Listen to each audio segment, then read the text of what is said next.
Welcome to Throwback Thursday, where we bring you a homeopathy hangout episode from our archives in case you missed it first time round. Because this episode may be a couple years old by the time you hear it as a throwback, some of the special offers, links, or content may not be valid anymore, so please keep this in mind when listening. You're always welcome to reach out to us at info@eugenikruger.com. Enjoy the episode. Today's guest is Nishant Jain, the Managing Director of BJain Pharmaceuticals in India.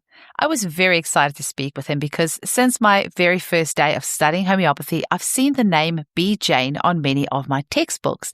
And then a few years ago, when I was looking for a new pill supplier, I reached out to BJain and I have been purchasing my pills from them ever since. So I'm currently working with one of their team to hopefully import some books into Australia to make it a bit more accessible for our homies who are ready to learn more about homeopathy. So watch this space.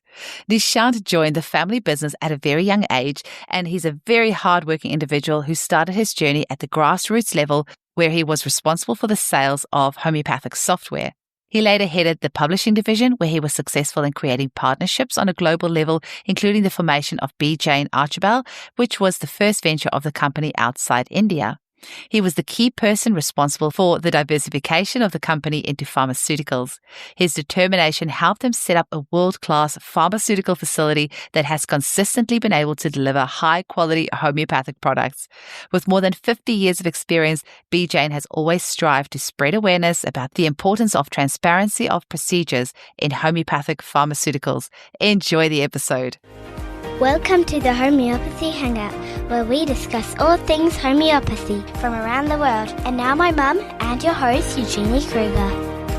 Hello, homies, and a very warm welcome to Homeopathy Hangout. Today, we get to hang out with Nishant Jain, who is the Managing Director of BJain Pharmaceuticals in India. Welcome to the show, Nishant. Thank you. It is so wonderful to have you on the show. I have been a customer of BJain for several years now. It's where I get my homeopathic pills from for my clients. And the reason is just that I think you produce very good quality and I would just never think of buying anywhere else. I love working with your staff. They're always very friendly. So I just want to say a personal thank you from me to you for supplying me with pills all these years. Thank you for acknowledging that. And that is the biggest motivation for us to keep going for the last 55 years now. 55 years. Yeah. Yeah. So now this has always been a big motivation for us. Thank you. Wonderful. I do have some of your liquid dilutions as well. And I like the lids that you use and the little droppers that you use. And we don't get them in Australia. The ones that you use is a little bit different to what we get here. And I really like your ones. They're very easy to use and very nice and easy to dispense.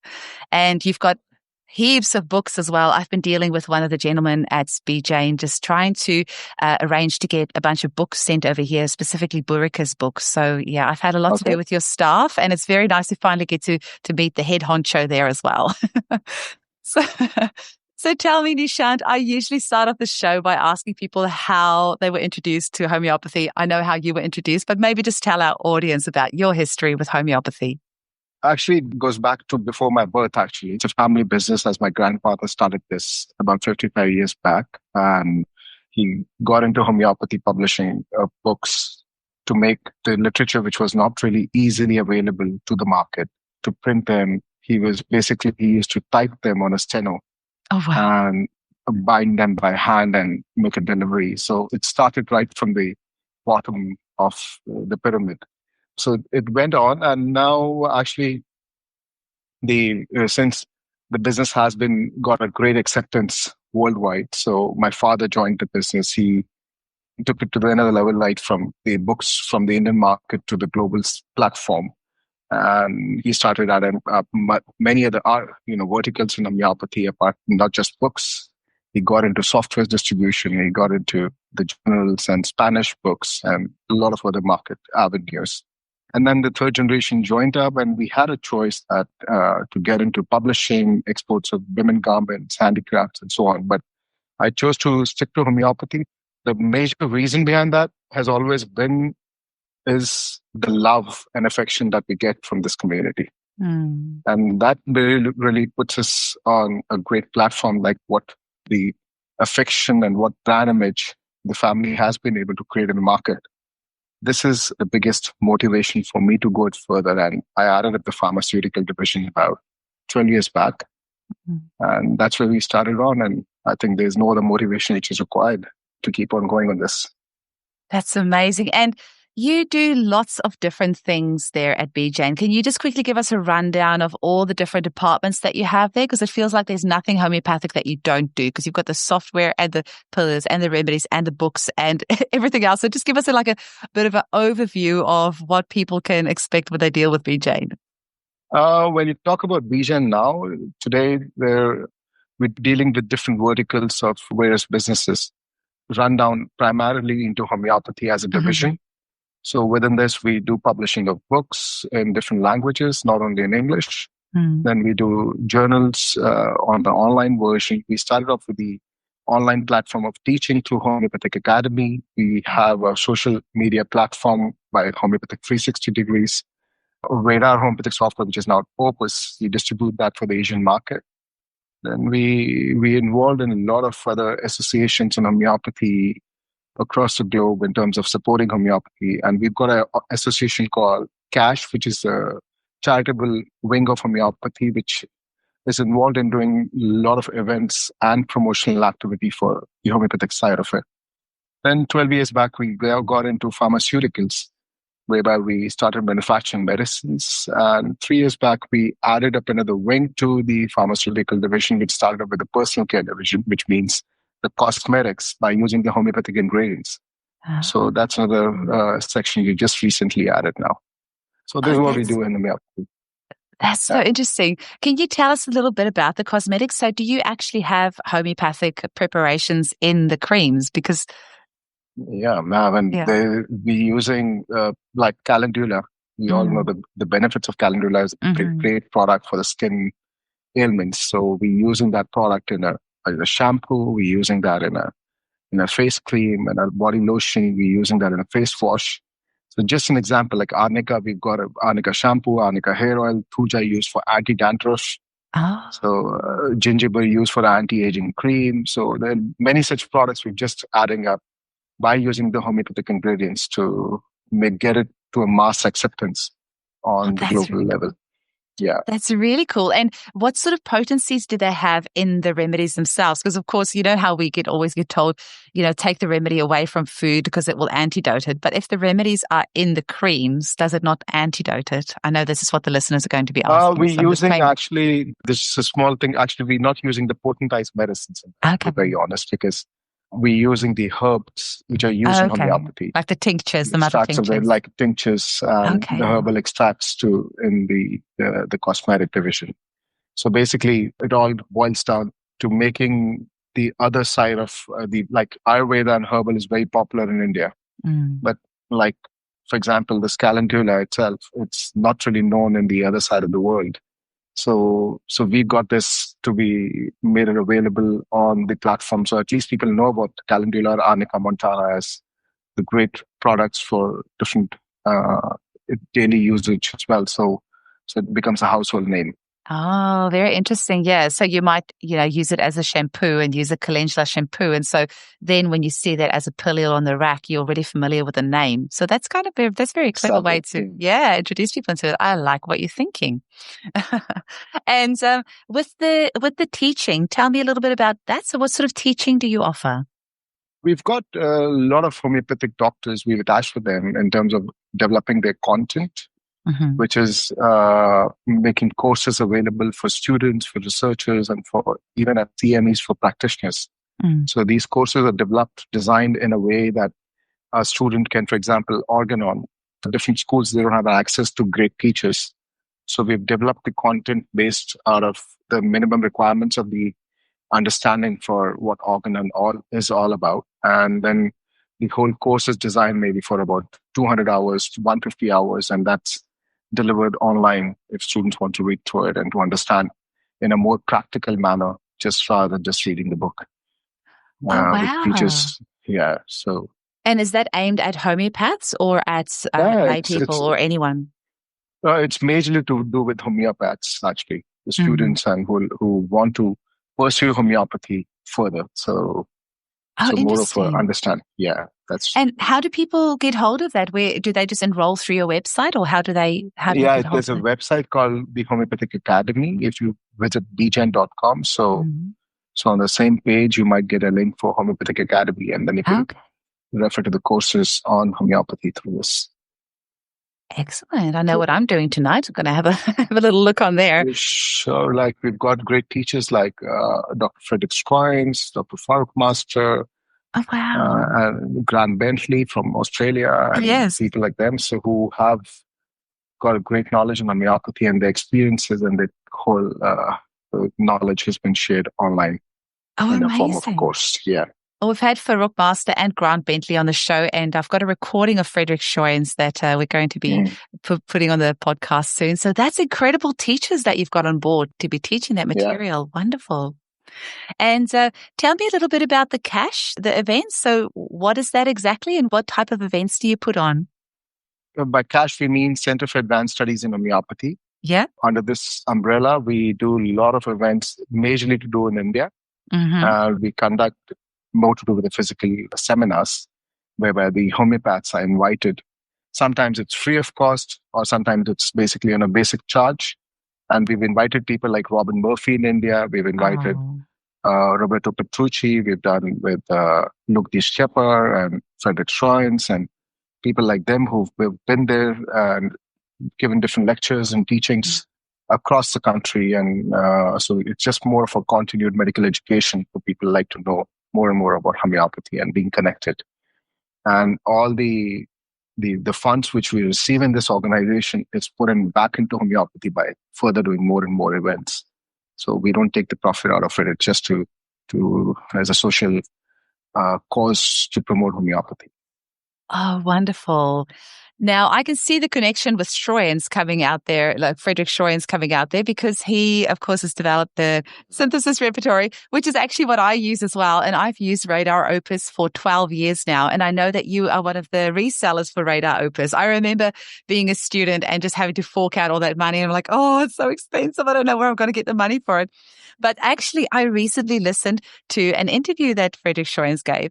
And he said when he invested in his first electronic homeopathic software, it was something like $35,000. And this was, what's it, like 30 years ago or something like that. And, it was like brand new. So I can't really complain about the couple of grand that I paid for my software, because back when those homeopaths started all those years ago with this software, it was so expensive. You had to pretty much remortgage your house, refinance your house to be able to buy the software.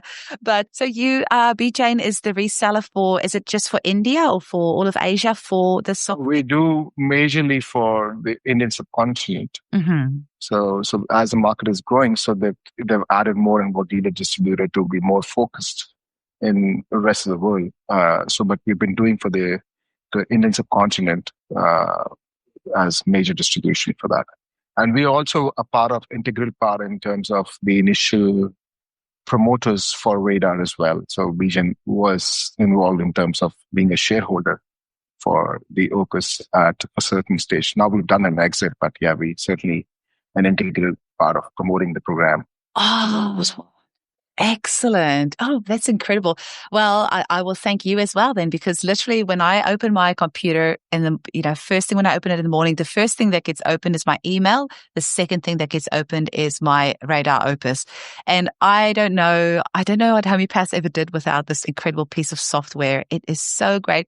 And Radar support is amazing. And, Luke Norland's videos that he does on how to use the software, I just get it. I love it. It's just such a powerful tool. And sometimes I'll just sit there and just scroll through the repertory and just, read all the incredible rubrics that we have in there. It's, we're very lucky to have it. It's a great tool with a lot of validation involved in it. Because when you talk about synthesis, the sources, they come with the sources where that remedy has come in a certain rubric. So that is a greatest advantage, that if you're referring to any rubric, you know the source of it. So at least it helps you to validate the information. If you believe in a certain author or a book, you can refer to that remedy. So it's an add-on for sure. Yeah. It's very handy. And it's nice because you can actually take that off as well, where it doesn't show you where the references are, because it's usually so tiny at the bottom there. So I know there's a setting that you can do in Radar. Yes, so you can see where the right. references is. And if you wanted to go and research, I tell you what, my days are so crazy with between clinic and clients and reading up. And I just trust that they have got it from the right source. I'm not going to go and check up on them. But it is handy. But like you say, if there's a particular source that you really trust and you wanted to get a symptom specifically from that source, then it does make it a bit easier to find as well. Yeah. And how many staff do you have there at BJain? In a group, we're currently working with a team of about 500 people all together. Oh, wow. So one big happy family. Yes, it is. We really enjoy that. Speaking of family, have you got any other family members that are involved in the business as well? Yeah, it's a family business. So for sure, I mean, so as I mentioned that I'm a part of the third generation. Yeah. So my younger brother, he handles the publishing side of it, and the handicrafts and the other side of the business. And I look after the pharmaceutical division. And my cousin, he primarily looks into homeopathy books only. So there's 3 people on one of the generation that is working. And yes, my father and uncle, they're managing the whole show to see and to control ourselves. So, that is really cool. I love that. It's amazing that after all these years, so 55 years later, that you could still keep it as a family business. That is really special. But I've noticed the Indian homeopaths, they like to keep it in the family, because I had Saptarshi Banerjee on as well, and he's 5th generation. And, Adil Chimtanawala is, I think, second or third generation, and his mum and his dad and his wife and everyone's homeopaths. So they really like to keep it in the family over there. And but at the same time, I understand, that's for the Indian culture. That certainly it's a part of the family. But I think with VJain, we've got a lot of people who are responsible for this and for the success. It's not just us. Like, we've got a great team of homeopaths who are helping us, and the team who's working along with us, right? They may be homeopaths, or they may be just, a B pharma background. And so they're all working, contributing towards one common goal. And I think it's a joint effort. It cannot be just 1 or 2, 3 people working there. That's really cool. So let's have a quick break, and then we come back with some more. Psst, did you hear the news? If you're in Australia or New Zealand, you can now study to become a homeopath with me. That's right. I am bringing the Centre for Homeopathic Education's world-renowned training program that has been running for 28 years to Australasia. First intake starts in September. Check out episode 398 of my podcast, or visit chehomeopathy.com.au for more information. Okay, so we're back from the break, and Nishant, can you tell our listeners, we've got a Facebook group. It's called the Homeopathy Hangout Podcast Facebook group. And we have a lot of listeners in there who post their questions of what they want to ask my guests, or they'll discuss an episode in there afterwards. And one of the listeners asked in there about how many different remedies does your pharmacy have? Do you happen to know roughly how many remedies you have? We're catering to a lot of categories, all the categories in homeopathy, right from dilutions to mother tinctures to Schussler salts, to combination remedies, and globules is another part of the product. So we cater to different product categories. And when it comes to dilutions and mother tinctures, we have almost about 600 dilutions for the moment. And this list is increasing every day, because when it comes to dilutions, we made a rule ourselves internally to traditionally and historically in homeopathy, majority of the companies, the way they started up was they started procuring the back potencies from an existing manufacturer. Yes. Yeah. So I don't know if you understand the back potencies. Yes. For example, you want to do a 30 potency or 200 potency, they would buy a 29C or a 199C and make it available. Yes. But the biggest anomaly currently in homeopathy is the testing on the final product is limited. You cannot find any source of existence majorly beyond 6x. So what happens is, if you're buying a 29C or 199C from somebody, how do you ensure that it is actually a 29C or 199C? You have to just trust the supplier but you don't have any other source to validate that information. So we as a company decided that all the dilutions that we're going to prepare, we're going to procure it right from the scratch, as a herb or the animal source or the chemical, and we will preserve that original material used in our herbarium so that there's a reference that what particular part of plant was used to prepare that remedy. So we start from the scratch. So at least we are 100% sure that the raw material is absolutely correct. And then we build the potencies further to make a 199C or 29C or 1 ml, all the potencies. So at least there's a reliability factor on the raw material stage. Else otherwise there is no other validation process. So this ensures us that our dilutions are 100% effective. Because otherwise, if I'm buying it from some other company, I just have to trust them, and I cannot have any surety to my customers that this is the right product, or I can just tell them that I've. So this is the thought that we started off. So we trying to source all these remedies by the source of origin and make it further potencies available. I didn't know that. That really puts your pharmacy apart, because I know for a fact that most of the pharmacies buy it in from a 29C, often from Helios and places like that, and then they will take it up themselves to a 30C and higher. So I didn't know that your 600 dilutions that you have all made yourself from scratch. 99% of them. Wow. When it comes to 1%, for example, you talk about nosodes or the things which are very difficult to they become extinct, or there's no other source. For such remedies, we have to believe on the available resources. Yeah. For example, you talk about carcinosin. Exactly. So which carcinosin was proven and how was it prepared? So you only have to rely that from an existing source and build it further. So we procured that from reliable pharmacies. Across the globe, so which can provide us with documentation that this was the origin they started off with, and then we're building it further. Whereas 99% of the medicines, it starts from scratch with us. So that's a bit of a difference of the surety that VJain comes with all the remedies that we. That's incredible. And just as a little sideline, which pharmacopoeia do you use to prepare the medicines? Because I know that there's a couple of different ones. I know America has got one, and there's a European one as well. Do you have a separate Indian one, or do you use a different pharmacopoeia? There's a homeopathic pharmacopoeia of India which is used primarily because by default there are many remedies which are mentioned in the homeopathic pharmacopoeia of India, but at the same time there are many remedies which are not there in this list. The Indian government gives us the right to manufacture based on German pharmacopoeia. It gives us the right to base or US pharmacopoeia. So some remedies which are not available in the HPI, which is the Homeopathic Pharmacopoeia of India, we refer to the US pharmacopoeia or the German ones. But there's a small little difference between the German and Indian or US pharmacopoeia is that the US and the Indian pharmacopoeia, majority of the remedies, they come from the dried herbs.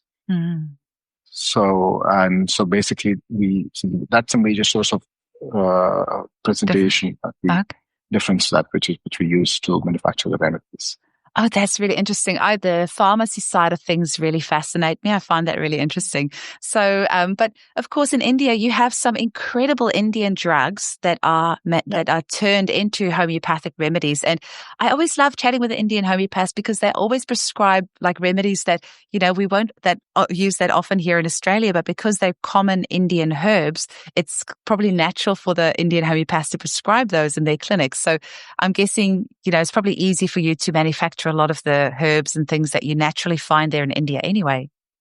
Yes, certainly. It helps us for sure. And we do a lot of farming ourselves as well in terms of sourcing those herbs in our own farms. Oh, wow.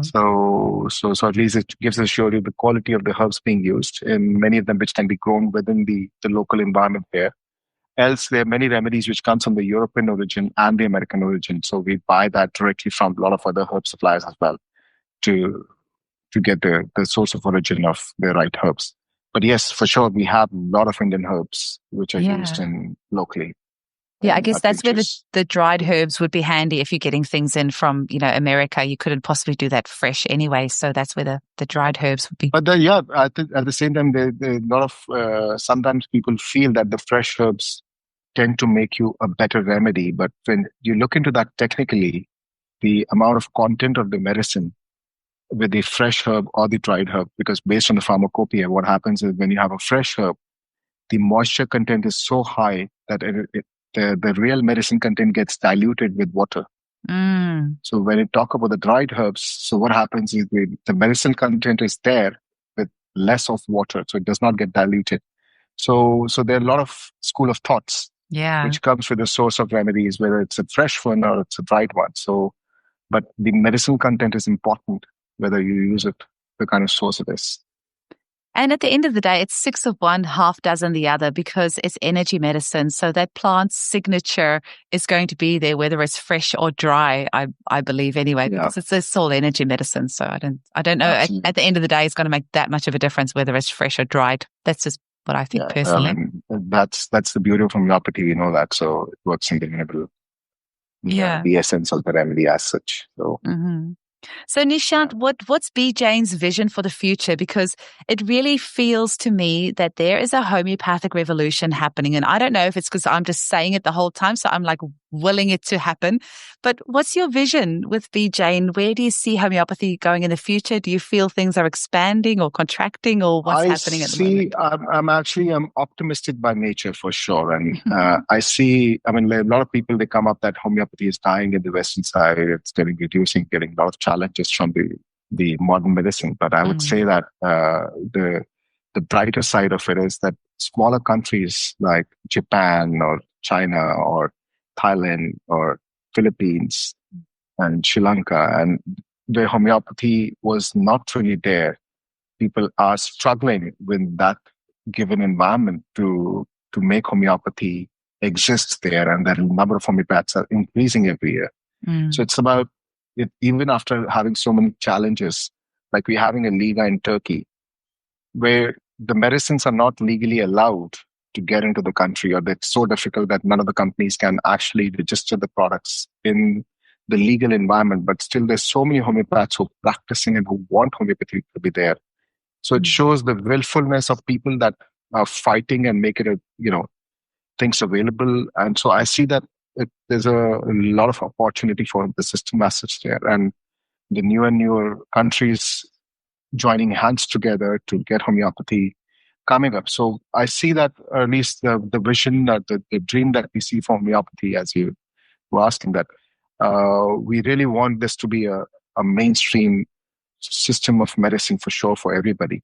Because I won't say that this system or the other system is good or bad, but every system has got something good to contribute. And we need to do integrated medicine system across the globe so that we can have everything what's best possible available for each system to be there. So it has to work in harmony. Like in India, we've got a beautiful way of the different systems working together in the same environment, and people have a choice that they would refer to allopathy or homeopathy or Ayurveda or yoga or different natural systems. And they go in harmony and as an acceptance. So people have the choice and they get the best of treatment. So it's, I think if that can be developed and that can be worked on an integrated system, there's a great future ahead, and at least for the entire community, for ourselves. So I see that, at least to see that as a possibility too.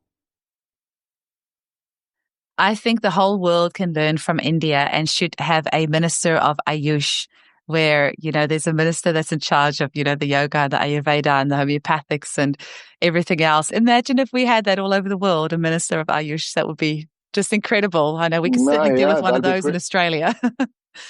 No, but I think, we have to take baby steps.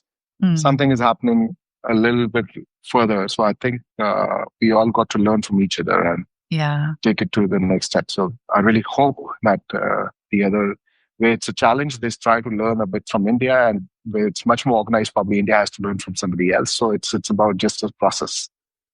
Yeah. No, I tell you what, I do get a little bit jealous when I have a chat with the Indian homeopaths and I hear how, you can have the homeopathy in the hospitals there and there's just so, it's just so easily available and people actually know what homeopathy is. That's really my struggle here in Australia. So many people don't even know what homeopathy is, which is why, I'm doing this podcast to try and get the message out there. So people are just at least aware that it's there and homeopathy is there to help them if they need it. And all they have to do is ask. We're here. I hope so. Yeah. Yeah. Is there any final message that you want to leave our listeners with today?